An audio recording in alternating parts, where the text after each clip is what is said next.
La FEV, c'est une association qui aide pour faire les devoirs, qui fait des activités. C'est des lycéens qui viennent pour nous aider. Cette année, nous avons eu l'occasion de participer à des accompagnements dans le cadre de l'association AFEV au sein de la maison de l'enfance à Condé-sur-Lescaut.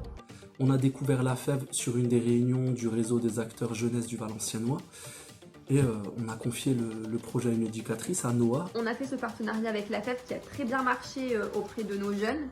Les jeunes étaient contents d'y aller, ils étaient très motivés et surtout, les bénévoles pouvaient travailler avec nos jeunes sur leurs difficultés. Nous avons conventionné avec la FEV en septembre 2023. Et ce qui a été super, c'est qu'on a pu, c'est pas nous qui nous sommes adaptés à la FEV, c'est la FEV qui s'est adaptée selon les disponibilités des enfants. On accueille les lycéens, les bénévoles de la FEV qui puissent prendre du temps individuel avec les enfants. Cette expérience nous a permis de développer de savoir-être et savoir-faire, comme la patience, la créativité, la solidarité ou même notre confiance en nous, puisque nous sommes plus généralement des élèves assez réservés et assez timides à l'oral. Donc, la maison d'enfants, elle accueille entre 30 et 40 enfants. Je suis arrivé ici à peu près 1 an et demi. Et la première chose qui m'a interpellé en tout cas, c'était l'accompagnement des enfants sur la scolarité. Je me suis dit, oh là, ça c'est un chantier prioritaire. Parce qu'en internat, beaucoup d'enfants, pas beaucoup d'éducateurs. Du coup, un peu compliqué de faire vraiment du qualitatif là-dessus. On espère que cet accompagnement leur a permis de développer leur savoir-être, leur savoir-faire.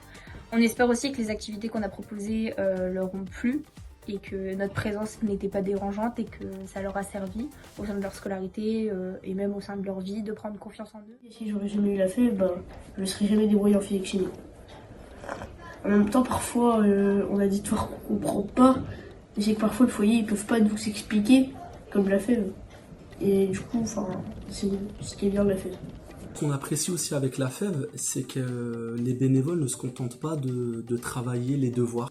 On travaille tout ce qu'il y a autour aussi, tout ce qui est périscolaire, on lève des freins. D'ailleurs, l'accueil des bénévoles permet de travailler la socialisation. On a eu les enfants ont pu bénéficier d'ateliers en gestion des émotions, sur l'intelligence émotionnelle. La FEV, ce n'est pas simplement venir faire les devoirs, c'est aussi proposer autre chose aux enfants et travailler du coup les compétences psychosociales. On a fait des balles anti-stress, on a fait des origamis, on a fait du dentifrice d'éléphant. Ça nous a permis aussi de nous montrer qu'on voulait vraiment travailler en adaptant notre manière d'enseigner en fonction des besoins de chaque enfant, puisque moi et Anaïs on souhaite devenir enseignante, pour ma part professeur des écoles et Anaïs professeur d'histoire dans les études supérieures. Voilà, c'était vraiment des temps de partage que les jeunes ont fortement appréciés.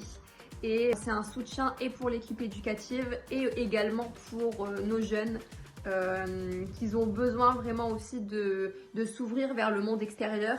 Il peut y avoir des réticences au niveau des institutions, etc. Mais voilà, ça a été une chance, nous, de faire rentrer les bénévoles au sein de notre structure. On a pu faire de magnifiques choses durant cette année.